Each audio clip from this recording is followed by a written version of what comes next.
Hello everyone, स्वागत है आप सभी का आपके अपने यूट्यूब चैनल इंग्लिश चिंतन पर। आज की वीडियो बहुत ही शानदार होने वाली है क्योंकि इसमें मैंने 20 क्वेश्चन लिए हैं वर्ब के, जो एग्जामिनेशन के पॉइंट ऑफ व्यू से बहुत ही इम्पोर्टेंट हैं। वीडियो पर आगे चलें इसके पहले चाहूँगा कि अगर आप हमारे चैनल पर नए हैं तो चैनल को सब्सक्राइब करें और अगर वीडियो पसंद आई है तो लाइक और कमेंट करना ना भूलें। तो चलिए वीडियो को शुरू करते हैं। तो अब जैसा कि आप सभी लोग देख पा रहे होंगे, पहला प्रश्न है आपके सामने कि I shall punish you if you behave yourself. सीधी सी अगर हम बात करें तो ये हमारा कंडीशनल सेंटेंस है और हमारे सारे साथी जानते होंगे कि अगर सेंटेंस कंडीशनल है और उसमें से एक हमारा फ्यूचर इंडेफिनिट का है तो जो दूसरा सेंटेंस होगा वो प्रेजेंट इंडेफिनिट का होता है। यानी कंडीशनल सेंटेंस में जो इफ़ वाला सेंटेंस है वो लगभग हर एक स्थिति में वो हमारा प्रेजेंट इंडेफिनिट में होता है, अगर उसके बाद वाला फ्यूचर इंडेफिनिट या फिर वो इम्परेटिव सेंटेंस हो तो बी ऑप्शन इसमें हमारा सही होगा। दूसरे क्वेश्चन को ले।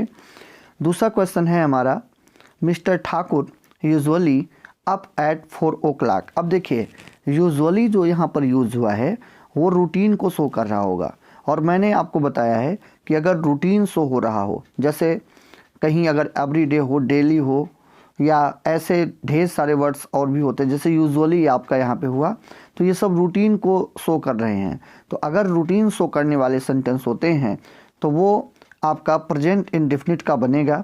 तो यहाँ पे गेट्स जो है हमारा ए ऑप्शन सही होगा। अगला क्वेश्चन है व्हेन आई सा हिम ही, उसके बाद स्पेस है फिर हॉकी है। अब यहाँ पर हैव बीन प्लेइंग होगा या प्लेड होगा या वाज प्लेइंग होगा या हैज़ प्लेड होगा। एक कॉम्बिनेशन बनता है, आपको मैं बताना चाहूँगा, एक कॉम्बिनेशन बनता है कि अगर मान लीजिए किसी सेंटेंस में आपको व्हेन से दो वाक्य जुड़े मिले तो जब सेंटेंस आपके व्हेन से जुड़ते हैं और उसमें से एक जो होता है वो पास्ट इंडेफिनिट का है तो दूसरा वाला जो होगा वो आपका पास्ट कंटिन्यूअस में होने के उसके ज़्यादा चांसेस होते हैं। तो यहाँ पर भी ये हो जाएगा व्हेन आई सा him he was playing hockey. ये हमारा ऑप्शन सही होगा। अगले क्वेश्चन को लेते हैं।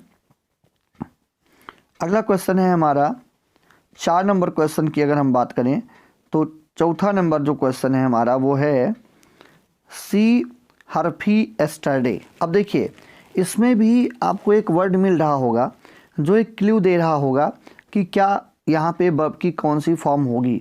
एस्टरडे हो, एगो हो, प्रीवियस हो, लास्ट हो। मैंने आपको पिछली वीडियो में भी बताया था ऐसी कंडीशन में हम सिंपली वर्ब की सेकेंड फॉर्म को फिल करते हैं। ये बेहद ही आसान और बहुत ही इम्पॉर्टेंट होता है किसी भी एग्जामिनेशन के लिए जिसमें वर्ब या टेंस को फिल करने के लिए कहा जाता है। अब अगला क्वेश्चन लेते हैं। समवन है, उसके बाद है द चेयर। अब यहाँ पे ब्रेकिंग होगा, ब्रेक्स होगा, हैज़ ब्रोकन होगा या ब्रोकन होगा। तो अगर चारों ऑप्शन को देखें तो भाव के आधार पे जो हमें सही उत्तर मिल रहा होगा वो हमारा हैज़ ब्रोकन होगा। ये हमारा हो जाएगा someone has broken the chair. तो सी इज़ द करेक्ट ऑप्शन। आपका ब्रोकन नहीं हो सकता क्योंकि ब्रोकन को आप वर्ब की थर्ड फॉर्म है, इसको आप अकेले नहीं लिख सकते। ब्रेक्स ये होगा नहीं, ब्रेकिंग भी अकेले लिखी नहीं जा सकती। तो जो हमारा करेक्ट आंसर होगा वो सी ऑप्शन होगा। अब अगला देखते हैं। अगला क्वेश्चन है you your father before I see you again. अब देखो यहाँ पे है you your father before I see you again. यहाँ पे थोड़ी सी मिसप्रिंटिंग हो गई है। यहाँ पे जहाँ पे सी लिखा गया है इस जगह पे सा होना चाहिए था। इसको थोड़ा सा आप लोग सही कर लेंगे। यहाँ पे होना चाहिए था सा, यानी सी एक कॉम्बिनेशन नहीं बनता। आप सब काबिल हैं, जानते होंगे कि अगर बिफोर से सेंटेंसेस हमारे जुड़े हों तो जो पहला सेंटेंस हमारा होता है वो पास्ट परफेक्ट में होता है और जो दूसरा सेंटेंस हमारा होगा वो हमारा पास्ट इंडेफिनिट में होगा। यानी जहाँ पे ये सी लिखा गया है इस जगह पे होना चाहिए था हमारा SAW सा। यहाँ पे हमारा होना चाहिए था सा। तो ऐसी कंडीशन में जो योर फादर लिखा गया है वहाँ पर मीट की फॉर्म को देखना था तो हमारा हैड मेट सही होगा। रूल आप समझ गए होंगे। बिफोर से जब सेंटेंस जुड़ते हैं तो बिफोर के पहले वाला पास्ट परफेक्ट में होता है, बाद वाला पास्ट इंडेफिनिट में होता है, और अगर बिफोर की जगह आफ्टर होता तो इसका कॉम्बिनेशन उल्टा हो जाता। तब पहला हमारा पास्ट इंडेफिनिट में होता और दूसरा वाला हमारा पास्ट परफेक्ट में होता। अगला क्वेश्चन लेते हैं। हार्ड वर्क, उसके बाद है success. Hard work success, has bring होगा, ब्रिंग्स होगा, इज़ ब्रिंगिंग होगा या ब्राट होगा। सारे लोग जानते होंगे कि अगर कभी कोई चीज़ इन्वर्सल हो, जैसे यहाँ पे एक फैक्ट है ये कि कठिन परिश्रम सफलता लाता है, तो आप समझ गए होंगे हैज़ ब्रिंग नहीं होगा, इज़ ब्रिंगिंग नहीं होगा, ब्राट नहीं होगा, brings is the correct option. अब हम लेते हैं अगले क्वेश्चन को। अगला क्वेश्चन हमारा है 8 नंबर प्रश्न हमारा है, ये कहता है कि Newton the law of gravitation. अब आप समझते होंगे इन्होंने एक खोज की थी, पास्ट टेंस की बात है, तो सिंपल सा हैज़ डिस्कवर्ड हो नहीं सकता, ऑल ऑफ द अबव हो नहीं सकता, हैड डिस्कवर्ड होगा नहीं। पास्ट टेंस की बात है, ऐसे जब कोई खोज की गई होती है तो वो टेंस जो होता है वो पास्ट इंडेफिनिट का होता है। ऐसी कंडीशन में डिस्कवर्ड यानी वर्ब की सेकेंड फॉर्म सही ऑप्शन होगा। अगला क्वेश्चन लेते हैं। ही सेड दैट ही, उसके बाद है राइटिंग अ नॉवेल। अब देखो ही सेड लिखा गया है, दैट जो है ये हमारा कंजंक्शन है। यहाँ पे आपको ध्यान रखना होगा, अगर कंजंक्शन के पहले वाली क्लाज पास्ट टेंस में है, जैसे कि आप देखें यहाँ पे सेड है, तो बाद वाली जो होगी वो आपकी पास्ट टेंस में ही होगी। हैज़ बीन होगा नहीं, हैड बीन यहाँ पे हमारा सही ऑप्शन होगा, had been is the correct option. Is हमारा होगा नहीं, विल भी हमारा होगा नहीं। तो चलिए अब जल्दी से लेते हैं हम 10 नंबर क्वेश्चन को। अब देखें ये 10 नंबर क्वेश्चन जो है हमारा, ये क्या कहता है, 100 माइल्स अ लॉन्ग डिस्टेंस। इसको देखें, 100 माइल्स अ लॉन्ग डिस्टेंस, इसमें सीधे सीधे ये कहा गया है कि जो 100 मीलों की दूरी होती है, 100 मीलों की जो दूरी है वो एक लंबी दूरी है। मैंने आपको बताया था कि यहाँ पे आपको आर पे नहीं जाना है, बिल पे नहीं जाना है, नन ऑफ दीज पे नहीं जाना है। जब कोई, अब यहाँ पे चाहे जितनी भी दूरी हो वो एक डिस्टेंस में आ रही है, एक दूरी में आ रही है, तो ऐसी कंडीशन में यहाँ पे इज का यूज़ होता है, आर का यूज़ नहीं होगा। I have never seen her since सी, उसके बाद है मी। ये बहुत ही इंपॉर्टेंट क्वेश्चन है, जो कॉम्पिटिशन्स में क्वेश्चन आ रहे हैं आजकल, वहाँ पर ऐसे क्वेश्चंस अक्सर पूछे जा रहे हैं। इसमें क्या होता है कि एक कंजंक्शन आपको मिलता है सिंस, तो सिंस जब आता है तो इस तरीके के सेंटेंस में एक फिक्स स्ट्रक्चर वर्क करता है। वो स्ट्रक्चर क्या होता है, सिंस के पहले वाला जो सेंटेंस होता है वो प्रेजेंट परफेक्ट का होता है, और उसके बाद वाला जो सेंटेंस है वो आपका पास्ट इंडेफिनिट में होता है, यानी वर्ब की सेकेंड फॉर्म इसमें फिल होगी। सिंपल सी चीज़ है, आप समझ चुके होंगे बात को। यहाँ पे हम भरेंगे लेफ़्ट, हमारा हैज़ लेफ़्ट, हैड लेफ़्ट, और जो लीप्स है ये सही ऑप्शन नहीं होंगे। अगला क्वेश्चन लेते हैं, हैव यू द टूथ। इसमें मैंने आपको बात बताया था पिछली वीडियो में भी, एक बार फिर से मैं बता दूं, एक कॉन्सेप्ट होता है ट्रिपल एच का। कहीं भी अगर आपको ट्रिपल एच मिल रहा हो तो उसके साथ आप वर्ब की थर्ड फॉर्म का यूज़ करते हो। तो यहाँ पे हैव यू स्पीकिंग नहीं होगा, स्पीक नहीं होगा, spoken is the correct option. अब अगला क्वेश्चन लेते हैं।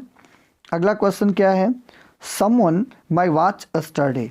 यहाँ पर देखें एस्टरडे आया है, एस्टरडे, एगो, लास्ट डे, प्रीवियस, इसको खूब अच्छे से आप रट लें माइंड में। ये आए तो केवल और केवल यूज़ होती है वर्ब की सेकेंड फॉर्म, और किसी का भी यूज़ नहीं होता। तो stole is the correct answer. अगला क्वेश्चन देखते हैं, did he his purse in the market. अब देखो 14 नंबर क्वेश्चन को देखते हैं। 14 नंबर क्वेश्चन कह रहा है कि did he his purse in the market. अब यहाँ पे मैं बताऊँ, शुरुआत में आया हुआ है यहाँ पे डिड। मैंने आपको एक वर्ब की फैमिली बताई थी, एक्जुलरी, डू होता है उसमें, आपका डिड होता है, और आपका होता है सिंपली डज। अब ये डू का नेचर क्या है, कभी भी डू आया तो आपको वर्ब की फर्स्ट फॉर्म लिखनी है। तो यहाँ पर भी देखें डू का एक फॉर्म डिड आया है, तो केवल और केवल यहाँ पे हम वर्ब की फर्स्ट फॉर्म रखेंगे, lose is the correct answer. Did he loss his purse in the market, तो बी हमारा सही ऑप्शन होगा। अगला क्वेश्चन लेते हैं, 15 नंबर प्रश्न लेते हैं। 15 नंबर प्रश्न क्या कहता है? आई केम, ये बोलता है कि I came in while he a letter. अब यहाँ पर भी एक लॉजिक है, कभी भी अगर सेंटेंस वैन से या वाइल से जुड़े हों और एक आपका पास्ट इंडेफिनिट में है, तो हमेशा एक चांस बना रहता है कि जो दूसरा वाला होगा वो हमारा पास्ट कंटिन्यूअस में होगा। अब ये हमारा पास्ट प्रोग्रेसिव बनेगा और सेंटेंस हमारा बनेगा कि I came in while he was writing a letter. ये कॉम्बिनेशन याद कर लें, वाइल या व्हेन से जब सेंटेंस जुड़ते हैं तो एक आपका पास्ट इंडेफिनिट में होता है और दूसरा आपका पास्ट कंटिन्यूअस में होता है। अगला question, the milkman milk in the morning daily. इस सेंटेंस को देखें। अब मिल्कमैन जो है वो दूध प्रतिदिन लेके आता है, तो रूटीन वाला सेंटेंस है, ज़्यादा सोच विचार करना नहीं है, आपको ब्रिंग्स यहाँ पे फिल कर देना है। 17 नंबर प्रश्न लेते हैं। ओ दैट आई यंग अगेन। आपको मैंने बताया था कि जब हम कोई कल्पना करते हैं, अगर हमको कल्पना वाला वाक्य मिलता है जिसमें इमेजिनेशन कुछ की गई होती हैं, ऐसी कंडीशन में सिंगुलर या प्लूरल सबके साथ आप वर का यूज़ करेंगे, माइट का यूज़ हो सकता है, कुड का यूज़ हो सकता है। जो हमारे ऑप्शन में है उसके अकॉर्डिंग हमें एक सही ऑप्शन को चूज़ करना है। यहाँ हम वर के साथ जाएंगे, oh that I were young again. 18 number question, my father will go home when the rain. ये बहुत ही अच्छा प्रश्न है। आपको मैं केवल इतना बताऊंगा कि पास्ट इंडेफिनिट का कॉम्बिनेशन पास्ट परफेक्ट और पास्ट कंटिन्यूअस के साथ बनता है, और फ्यूचर इंडेफिनिट जो होता है उसका जब भी कॉम्बिनेशन बनेगा मेरे भाई तो प्रेजेंट इंडेफिनिट से बनेगा। तो प्रेजेंट इंडेफिनिट इसमें क्या है? स्टॉप्स। बाकी कोई भी ऑप्शन आपका सही नहीं होगा। फिर से एक बार समझ लें कि अगर फ्यूचर इंडेफिनिट है और उसका किसी से भी अगर संबंध बनना है तो वो प्रेजेंट होगा, इसके अलावा और किसी भी टेंस से उसका कोई संबंध नहीं बनता। अगला प्रश्न लेते हैं। अगला प्रश्न क्या है? 19 नंबर प्रश्न हम लेते हैं। 19 नंबर क्वेश्चन क्या है? Mahatma Gandhi was dead on 30 जनवरी 1948। अब देखो वाज है, और मैंने आपको पहले बताया है, या मैं एक और वीडियो बना के बताऊंगा जिसमें मैंने आपको बताया था कि पैसिव वॉइस की पहचान क्या होती है। अब यहाँ पे अगर वाज लगा है तो हम में से बहुत सारे भाई शूटिंग पे जाएंगे। भाई ऐसा नहीं है, सेंटेंस पैसिव वॉइस में है तो short is the correct answer. अगले क्वेश्चन को लेते हैं। लास्ट क्वेश्चन आज का है, Ramesh with his mother to temple daily in the morning.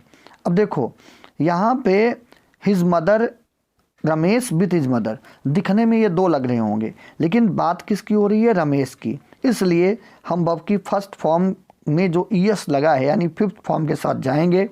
हमारा करेक्ट ऑप्शन गोज का होगा, Ramesh with his mother goes to temple daily in the morning. ये हमारा सही ऑप्शन होगा। आशा है क्वेश्चंस अच्छे लगे होंगे। जल्दी ही मिलते हैं और 30 क्वेश्चन के साथ। तब तक के लिए सभी को राम राम, जय हिंद, धन्यवाद।